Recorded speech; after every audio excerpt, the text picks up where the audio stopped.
말씀 앞에서 경외함으로 주께 홀로 섭니다. 성도 여러분 안녕하십니까? 1월 16일 월요일 묵상과 기도의 시간을 시작하겠습니다. 오늘 우리들의 모든 걸음마다 하늘의 용기가 가득히 내리기를 축복합니다. 주님께서 주시는 은총의 말씀은 민수기 9장 15절로부터 23절의 말씀입니다.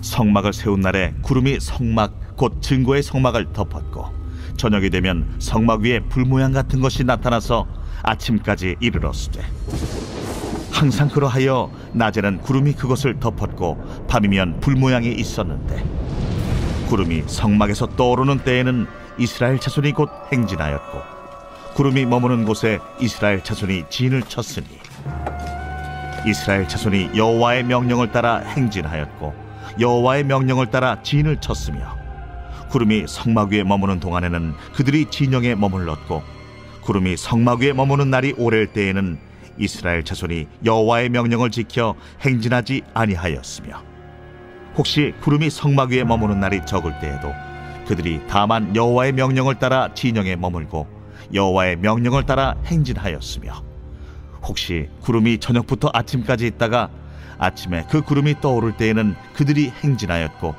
구름이 밤낮 있다가 떠오르면 곧 행진하였으며 이틀이든지 한 달이든지 1년이든지 구름이 성막 위에 머물러 있을 동안에는 이스라엘 자손이 진영에 머물고 행진하지 아니하다가 떠오르면 행진하였으니 곧 그들이 여호와의 명령을 따라 진을 치며 여호와의 명령을 따라 행진하고 또 모세를 통하여 이르신 여호와의 명령을 따라 여호와의 책임을 지켰더라. 하나님은 두 번째 유월절 후부터 성막을 덮은 구름을 통해 행진과 정착을 말씀하셨습니다.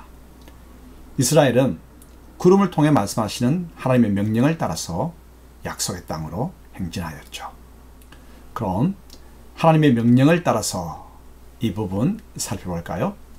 이스라엘은 시내산 앞 평지에서 두 번째 유월절을 지켰습니다. 그 뒤 그곳을 떠나 약속의 땅 가나안으로 출발하죠. 이때 이스라엘은 행진하고 정착하는 신호를 성막을 덮은 구름의 형태에 따라 판단하였습니다. 성막 위에 구름이 떠오를 때는 행진하였고 구름이 어느 한 곳에 머물면 그곳에 정착하였죠.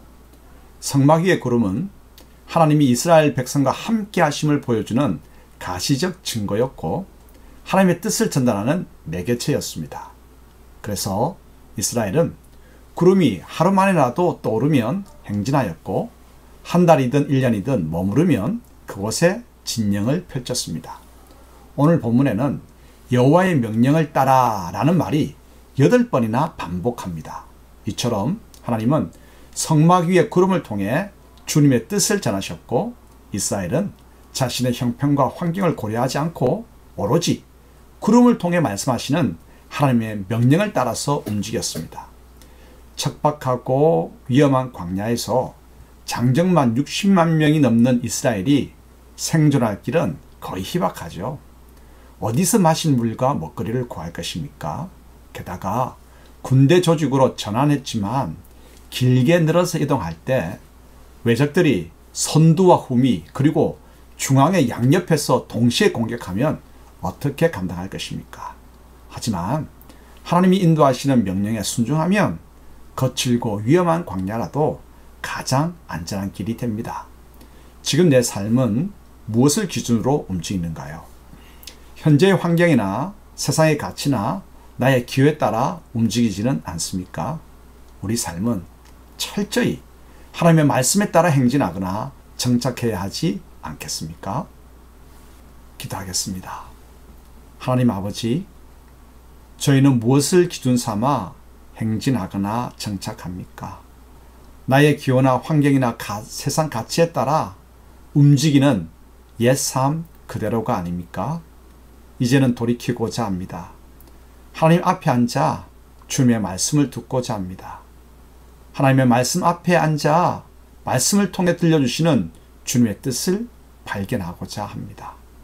그 말씀에 순종하게 하소서. 그 말씀으로 인해 세상을 이기는 용기와 믿음을 얻게 하소서. 예수님의 이름으로 기도합니다. 아멘. 말씀 앞에서 경외함으로 주께 홀로 서